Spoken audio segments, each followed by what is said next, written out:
في ليله إيمانا واحتسابا غفر له ما تقدم من ذنبه أو كما قال رسول الله صلى الله عليه وسلم.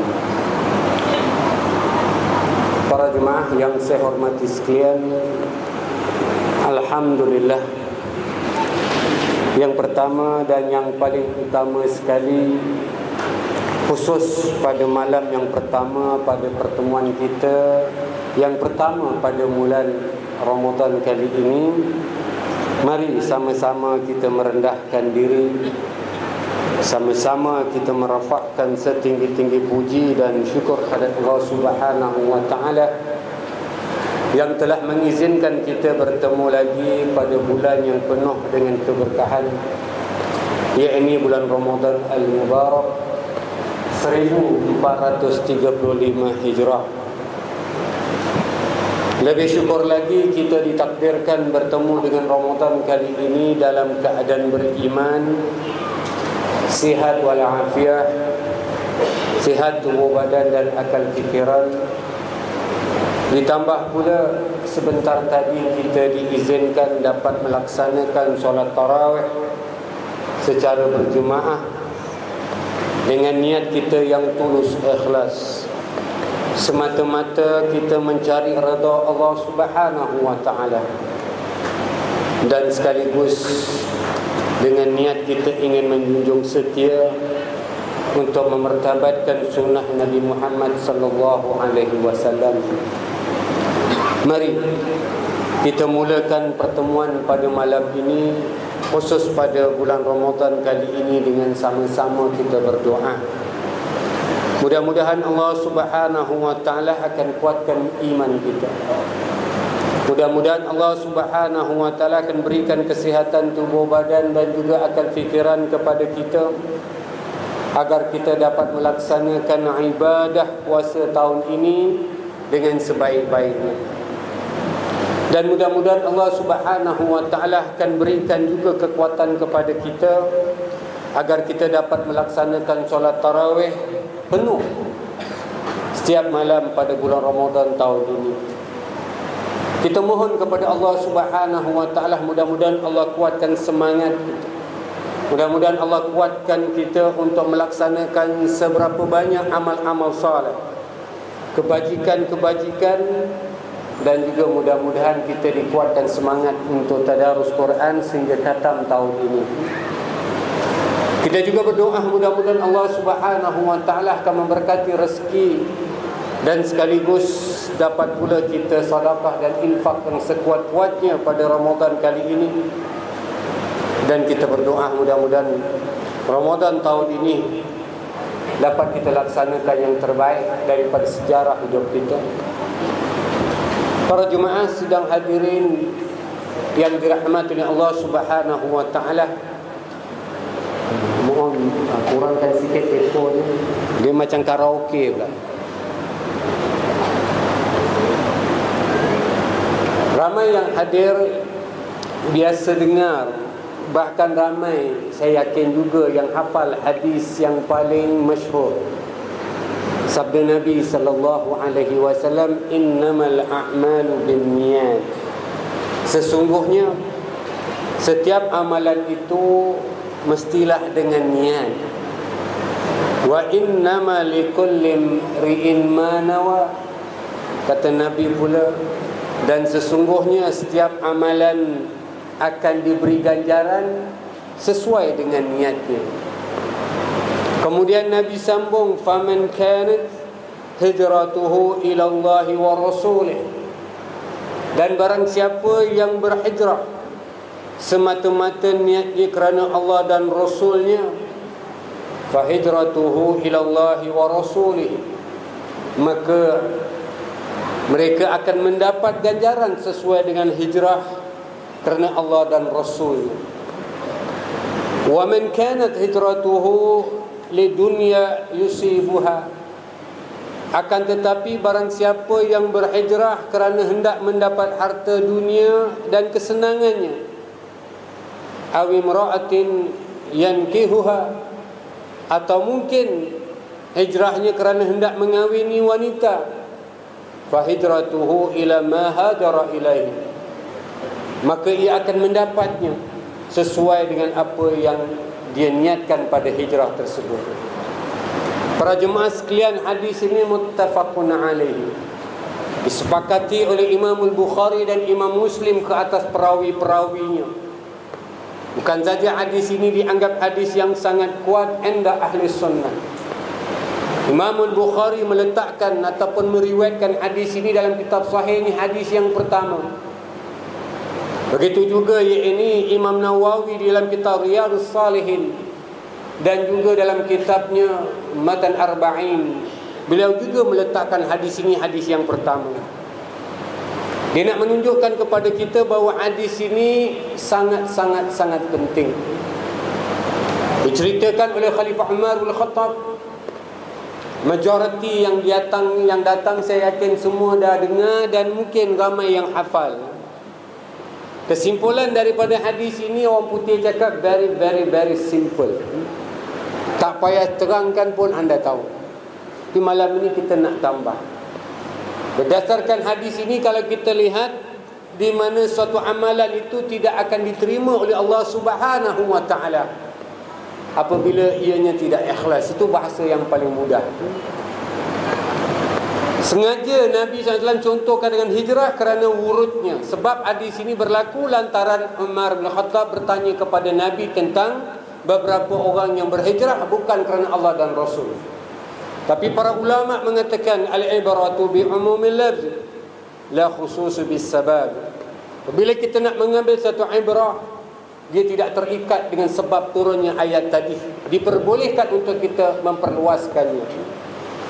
Yang kita nak sebutkan di sini bahawa yang jelas hadis ini beritahu kepada kita siapa-siapa yang beramal kalau tidak ikhlas tidak diterima. Dalam hadis ini contoh yang paling simple, satu amalan yang sangat besar ketika Nabi SAW di waktu itu adalah hijrah. Allah sebut di dalam Al-Quran, allazina amanu wa hajaru wa jahadu fi sabilillah bi amwalihim wa anfusihim a'zamu darajatan 'inda Allah. Adapun orang-orang yang beriman dan berhijrah, kemudian mereka berjihad di jalan Allah dengan harta benda dan juga jiwa raga mereka, a'zamu darajat. Aku nak berikan satu derajat yang besar kepada mereka. Orang yang berhijrah ni satu benda yang sangat-sangat besar, lebih besar lagi ketika Nabi SAW. Tapi menurut hadis ini, kalau tidak ikhlas, tak sah. Ramai kita belajar fikih dalam bab nak memilih tu imam, siapakah yang harus diafdalkan. Di antara Nabi sebut lebih utama orang yang berhijrah daripada orang yang tidak berhijrah. Tapi at the end dia nak beritahu kepada kita, kalau tidak ikhlas, out you go. Walaupun hijrah yang begitu hebat, tapi Allah tak terima. Dalam hadis muttafaqun alaihi juga, Abu Musa Abdullah bin Qais al-Ash'ari menceritakan, katanya su'ila Rasulullah sallallahu alaihi wasallam 'anil rajul yuqatilu syaja'ah wa yuqatilu hamiyah wa yuqatilu riya'. Kata Abu Musa al-Ash'ari, satu ketika datang beberapa sahabat Nabi tanyakan kepada Nabi. Mereka tanya, ya Rasulullah, bagaimana kedudukan orang yang berperang? Yuqatil, orang yang berperang tapi kerana nak tunjuk teror, nak tunjuk kuat. Atau bagaimana pula pendapat tuan kalau orang yang pergi perang tapi kerana buruk sangka terhadap musuh? Atau bagaimana pula pendapat tuan kalau ada orang yang pergi perang tiba-tiba kerana riak nak menunjuk-nunjuk? Kata sahabat tadi, ayuzalika fi sabilillah. Ya Rasulullah, beritahu kami, mana satu yang dikira sebagai jihad fi sabilillah? Mana satu yang dikatakan yakni berperang ke jalan Allah Subhanahu wa taala? Faqala, lalu Nabi SAW menjawab, man qatala la takuna kalimatullah. Siapa-siapa yang dia pergi perang niatnya semata-mata kerana kalimat Allah Subhanahu wa taala, ialah ulia. Yang demikian adalah satu tempat yang sangat tinggi derajatnya. Dan kata Nabi, fahuwa fis sabilillah, Yang demikian Allah kira dia sebagai jihad fisabilillah.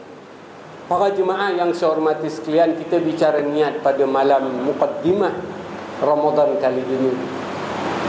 Orang yang pergi perang meletakkan nyawa mereka untuk mati, kalau bukan kerana Allah, kerana nak tunjuk teror, kerana mungkin buruk sangka kepada musuh, atau mungkin kerana riak, kata Nabi, Allah tak terima kalau mati bukan mati syahid tapi mati katak, lebih kurang macam itu cerita jihad ni. Dan tidak ada lagi amalan yang lebih hebat ketika itu. Tak ada lagi ketika itu. Jihadlah yang paling hebat.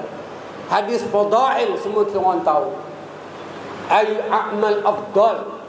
Sahabat-sahabat tanya mana satu amalan yang paling afdal, kalau menurut urutan, kata Nabi, jihad fisabilillah. Itu yang pertama-tama.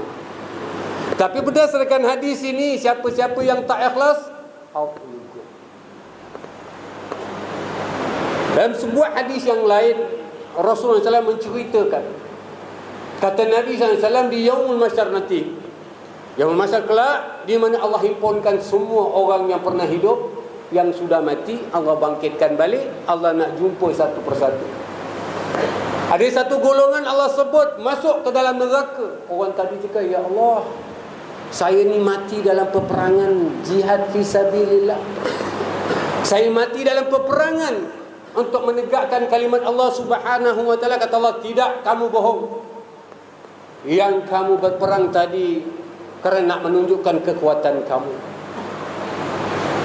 Sampai kepada tahap di Yaumul Masyar, dah tak ada lagi nak boleh ghostan, dah tak boleh lagi. Orang yang mati dalam peperangan tapi di akhirat Allah tak terima, kata Allah, masuk neraka. Nabi contohkan, ada pula ada orang yang datang bawa sedekah yang banyak, kata Allah, masuk neraka engkau. Orang tadi cakap, ya Allah, waktu saya hidup ni saya sedekah banyak, kata Allah, tak, kamu bohong. Yang kamu sedekah hanya nak menunjuk-nunjuk, minta balasan daripada orang. Kata orang datang, kata Allah, masuk neraka engkau. Kata mereka, tak, saya ni banyak baca Quran. Kata Allah, tidak, kamu bohong. Yang kamu baca Quran hanya nak menunjuk-nunjuk dan agar kamu dipuji. Dalam hadis itu kata Nabi, ketiga-tiga grup ini Allah suruh masuk ke dalam neraka. Kesimpulannya, betapa pentingnya niat yang benar-benar ikhlas semata-mata kerana Allah di dalam apa saja amalan. Terlebih-lebih lagi apabila kita melaksanakan sesuatu ibadah. Allah cerita yang paling simple, wa ma umiru illa liya'budullaha mukhlishina lahu dinahu hunafa yuqimus salata wa yutuz zakata zalika dinul qayyimah. Kata Allah, kami tidak suka-suka untuk perintah kamu menyembah kepada Allah, melainkan dengan mengikhlaskan diri kamu beragama, mendirikan solat, mengeluarkan zakat, dan demikianlah aturan agama yang lurus. Ayat ini semua orang hafal. Dalam sebuah hadis kata Nabi, very simple, an-niyatu khairum min amalihi. Niat itu lebih baik daripada amalnya. Untuk menutup bagaimana pentingnya niat tadi, Nabi cerita yang paling mudah. Dalam hadis yang lain kata ni, niatul mar'i, niat seseorang tadi khairum, lebih baik daripada amalannya. Nak menunjukkan betapa pentingnya niat ini. Bukan amal tak penting, ya tak? Tapi orang pergi jihad tadi, ya tak, mati-mati kata. Orang sedekah habis harta ni, ya, tapi Allah tak terima kerana niatnya tak betul. Dan hadis ini jangan salah belajar. Bila dia katakan niat itu lebih baik daripada amal, dia main kes niat aja. Jika dia tak solat, anak pakai niat ini. Saja aku solat 50 rakaat, senang cerita, tapi tak solat. Dia tak puasa, tak, kita belajar dah terror sikit, dah tinggi. Jadi kita main pakai niat aja, bukan main lagi. Kita cakap kalau gitu jangan makan. Ambil nasi, cium bau je macam Piramli bercerita. Saja aku makan nasi berani dam 15 rakaat, senang cerita. Cium bau. Makan telujur pula. Kalau main pakai niat aja boleh, kita cakap jangan kahwin lah. Jangan kahwin. Orang lain cakap angkat niat aja. Tak payah kahwin. Pandai kahwin berlebih lagi. So jangan salah belajar. Yang kita nak cerita, Nabi nak tutupkan bahawa kalau amal kita begitu hebat sekalipun, kalau niat tadi tak betul, Allah Subhanahu wa ta'ala tidak terima. Muslimin muslimat rahimakumullah, hadis ini bukan berlaku semalam. Hadis ini bukan berlaku yakni di Jurong West, bukan. Hadis ini berlaku 1400 tahun di Madinah. Hadis ini berlaku di waktu Nabi masih hidup lagi. Dia memberikan pendidikan dan pelajaran kepada kita ketika zaman Nabi sallallahu alaihi wasallam. Orang yang masuk Islam dengar bacaan Quran daripada bibir Nabi sallallahu alaihi wasallam. Orang yang hari-hari tengok Nabi sallallahu alaihi wasallam, tapi sebahagiannya tak menjadi. Masih ada di sana sini orang-orang yang kurang ikhlas, bukan tak ikhlas, kurang ikhlas. Padahal mereka ni sahabat Rasulullah sallallahu alaihi wasallam. Allah cerita was-sabiqunal awwaluna minal muhajirin wal ansar.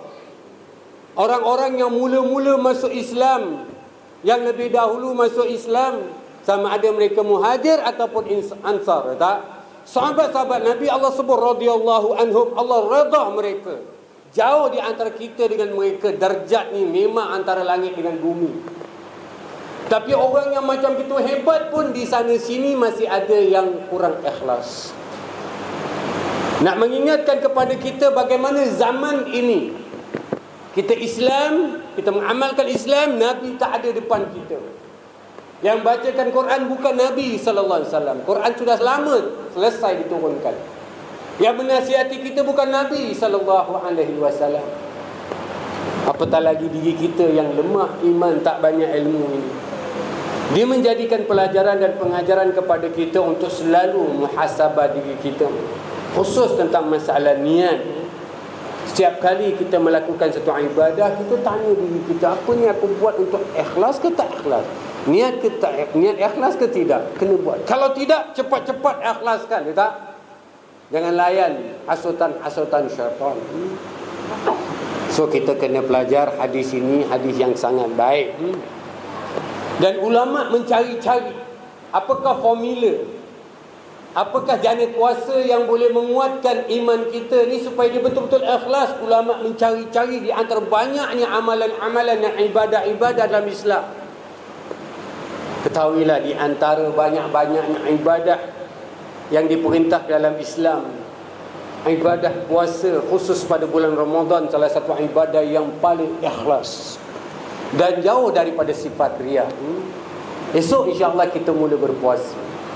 Saya rasa bukan kita seorang puasa, dia nak iat besok pagi dia pergi kerja, anak puasa tau. Budak kecil 5 tahun pun puasa. Dia nak riak apa? Dia nak cerita orang, aku puasa tak? Ramai orang puasa, semua orang puasa. Orang dah tua pun puasa juga, budak kecil pun puasa. Nak riak dengan siapa? So kata ulama, amalan ibadah puasa khusus pada bulan Ramadan ini, atau amalan yang memang jauh daripada sifat riak, dia menjadi satu tarbiyah, menjadi satu pendidikan kepada kita. Inilah bulan yang Allah nak gustankan kita balik. Kalau 11 bulan, mungkin di sana sini amalan kita terkeluar ring. Bulan ini kita gustan balik. Ibadah puasa khusus pada bulan Ramadan, kata ulama, itu ibadah yang memang orang bikin kerana Allah pada umumnya. Buktinya besok pagi anda masuk dalam bilik, tak ada orang, boleh makan tak? Boleh ke tak boleh makan? Boleh makan. Buka Xbox, berlambat terkeluar ring lagi benda. Tak ada orang nampak pun. Okeylah dalam bilik ada orang, dalam toilet dah makan, orang tak masuk. Kita boleh makan, makanan banyak dan kita boleh makan, ya tak? Tapi ketika itu tak ada orang yang berani bikin kerja bodoh. Artinya kita tak makan dan tak minum semata-mata kerana Allah SWT, bukan kerana orang. Kalau kerana orang, kita depan orang tak makan, orang tak ada kita makan, ya tak? Tapi orang tak ada pun, orang tak tahu pun, kita tak makan. Ini menunjukkan ibadah puasa adalah ibadah yang sangat-sangat ikhlas. Yang lebih cantik dan molek lagi kalaulah tarbiyah ini dapat kita lanjutkan di dalam kehidupan kita dan pada semua amalan-amalan yang bakal kita lakukan. Ketahuilah, lantaran keikhlasan dalam berpuasa pada bulan Ramadan yang tak ada pada mana-mana amalan ibadah, maka Allah SWT berikan ganjaran yang sangat besar, seperti mana yang disebut oleh Nabi pada lidahnya yang suci dalam hadis Qudsi. Imam Al-Bukhari meriwayatkan sabda Nabi sallallahu alaihi wasallam, kullu amal ibn Adam lahu illa as-siyam. Kata Nabi, semua amalan-amalan anak Adam tadi untuk mereka, kecuali ibadah puasa. Kata Nabi dalam ibadah puasa yang dalam kurungan kata ulama ibadah puasa Ramadan khususnya fa innahu li. Pada bulan puasa kita berpuasa ni kita buat kerana Allah SWT semata-mata, kerana kita tak makan, tak minum, tak bersatu suami isteri, tak buat benda-benda yang dilarang dalam berpuasa, semata-mata kerana Allah. Wa ana ajzibi, lalan itulah aku nak berikan ganjaran kepada kamu sesuai dengan kemampuan aku. Jadi Allah nak berikan sesuai dengan kehendak Allah SWT. Dia bukan dikalikan 10, bukan dikalikan 700 seperti mana Quran cerita, tak. Tapi Allah nak berikan 7 juta, Allah boleh 7 juta, insya-Allah. Seperti mana tadi saya katakan, kalaulah ibadah ini kita lakukan dengan penuh keikhlasan, tarbiyahnya, pendidikannya disuruh untuk kita amalkan, implementkan tarbiyah dan pendidikan ini pada semua amalan, puasa kita, zakat kita, kebajikan kita, mana-mana pun. Terus kita lillahi ta'ala. Ini yang saya nak sebutkan pada muqaddimah Ramadan kali ini. Allah Subhanahu wa ta'ala bertanya kepada kita pada ayat yang ke-16 daripada surah Al-Hadid. Allah SWT berfirman, alam ya'ni lillazina amanu an tahsya'a qulubuhum li zikrillah wa ma nazala minal haqq. Kata Allah, berapa lama aku kasih kau orang hidup? Tak cukup-cukup ke masa yang lama ini agar kamu jadi khusyuk untuk mengingat aku dan apa-apa yang aku turunkan di dalam kitab? Kata Allah, wala takunu kallazina utul kitab min qabl. Jangan sampai kamu jadi seperti mana orang-orang kafir, ahlul kitab, Yahudi dan Nasara, yang kami telah beri kitab sebelumnya. Kata Allah, fatala alaihim amadu. Lama waktu yang kami berikan kepada mereka, ramai nabi-nabi, banyak kitab-kitab, ya tak? Tapi lama yang kami berikan masa tadi, faqasat qulubuhum, hati ni tak jadi lembut, makin keras, makin ganas, makin kasar. Fakasirum minhum fasiqun, sebaliknya kebanyakan mereka jadi fasik. Ahlul kitab menang kita banyak. Pertama, jangka masa yang lama bagi mereka ni tak terhitung. Ada ulama cakap daripada zaman Nabi Nuh, ada cakap zaman Nabi Ibrahim, ada cakap zaman Nabi Musa, tak penting. Tapi totalnya cakaplah paling pendek pun daripada zaman Nabi Musa sampai pada zaman Nabi Isa. Lebih sikit zaman Nabi Yaqub sampai zaman Nabi Isa. Lebih sikit zaman Nabi Ibrahim sampai zaman Nabi Isa. Lebih sikit sampai Nabi Nuh sampai Nabi Isa. Lama masa ni tak terhitung. 1000 tahun. Suhuf mereka dapat, kitab mereka dapat 3, Taurat, Zabur dan Injil. Nabi ni tak terhitung seperti mana saya sebutkan. Tapi lama masa yang Allah berikan, faqala alaihimul amad. Lama masa kami berikan kepada mereka, banyak Nabi yang kami berikan, bacakan ayat-ayat Quran, bacakan yang ini firman-firman Allah, kitab-kitab yang Allah turunkan kepada mereka, faqasat qulubuhum, sikit pun tak jadi apa-apa, jadi kasar dan keras. Sekarang kita tanya diri kita, berapa lama kita puasa agak-agak? Ada yang first time puasa tahun ini? Mustahil lah. Saya rasa ramai puasa dari kecil. Alam ya'ni lillazina amanu, kata Allah. Hei, tak cukup ke masa lama aku berikan kepada kamu? Kau nak beri berapa lama lagi puasa daripada kecil sampai sekarang, tak? Berapa kali Ramadan kita temu Ramadan ini? Kita sibuk dengan Ramadan. Apakah kemanfaatan Ramadan tadi. Ini yang perlu kita tanya. Mari kita tutup mukadimah kuliah pada tahun ini. Kita perbetulkan niat kita. Malam ini kita datang tarawih, alhamdulillah, Allah terima insya-Allah.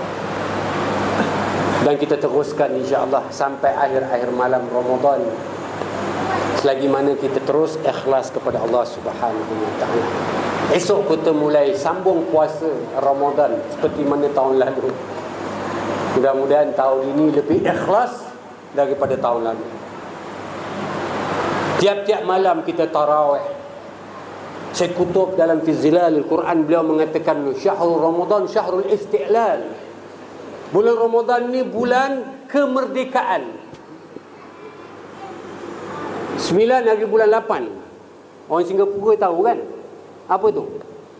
National Day kan? Muka sebelah putih sebelah merah. Bukan main lagi. Dia pergi meraihkan National Day tu sampai macam gitu sekali. Orang Melayu, orang kafir tak apa juga orang Melayu. Masuk surat khabar macam gitu. Nak beranak pula tu. Habis. Okey, kopi pasal lah. Tapi ini bulan kemerdekaan. Bukan Yaumul Istiqlal. Bukan hari kemerdekaan. Tapi bulan kemerdekaan. Ya Allah nak turunkan Quran, kata Allah, tanazzalul malaikatu warruhu fiha biizni rabbihim min kulli am. Kami kumpulkan semua para malaikat. Yang jadi ketua malaikat yang nak bawa Quran itu adalah malaikat Jibril, kata Allah. Bulan kemerdekaan ini, yang kata saya kutub, kita wajib meraihkan satu bulan, bukan satu malam. Meraihkan dengan penuh kegembiraan, dengan ibadah. Siang hari kita berpuasa sebaik mungkin. Malam hari kita bertawih. Kita tak nak satu hari pun kurang. Itu yang disebutkan. Kita meraihkan bulan kemerdekaan dan kita tambah. Mudah-mudahan tahun ini lebih ikhlas daripada tahun-tahun sebelumnya. Datang terawih ke dengan ceramah ke, tak? Ikhlas. Jangan datang terawih pasal kawan. Kalau tu tak datang, nanti dia tu tanya pula dia datang. Dia datang, alamak dia tu pun tak datang. Tahu aku tak datang. Jangan. Jangan datang terawih pasal nak dengar ceramah ustaz. Dia tak boleh duduk dengan ceramah, kena sentuh sikit kecil hati. Datang kerana Allah Subhanahu wa taala. Besok kita berpuasa pun kerana Allah Subhanahu wa taala. Lama dulu saya ada sebut. Orang putih kata yesterday is a history. Semalam adalah ini sejarah. Kemarin, dulu-dulu, atau sejarah kenang-kenangan yang telah tercatat dan tidak boleh kita ubah. Kalau puasa kita, tarawih kita, kebajikan kita pada Ramadan yang lalu, dia sudah menjadi satu sejarah dan tak boleh kita ubah. Nak alter pun tak boleh. Tapi orang putih cakap tomorrow is a mystery. Esok atau benda yang belum pasti lagi. Apa akan berlaku kita tak tahu lagi. Lusa, tulat lagi tak tahu. Belum pasti, misteri. Bahkan tidak ada kepastian. Apakah kita bakal bertemu lagi dengan Ramadan akan datang 1436 Hijrah, tak? Belum tahu. Misteri. Tapi orang putih tutup katanya, but today is a gift. Ramadan tahun ini adalah anugerah. Hari ini, sekarang ini adalah anugerah. Peluang dan kesempatan untuk kita buat yang terbaik, all out kalau boleh. Kerana kita tak tahu besok apa akan berlaku. Mudah-mudahan Ramadan kali ini kita jadikan sebagai satu anugerah Allah SWT agar kita dapat melaksanakan ibadah yang sebaik mungkin. Mudah-mudahan dia dapat menopok nambah pahala kita dan sekaligus menjadi kafarah, penebus dosa-dosa kita yang lalu, dan tolong jangan lepaskan peluang. Saya ingin awali malam Ramadan kali ini dengan mengucapkan jutaan terima kasih pertama kepada semua dermawan-dermawan. Anda tahu program yang kita lakukan ini di antaranya bukan saja tenaga daripada kawan-kawan kita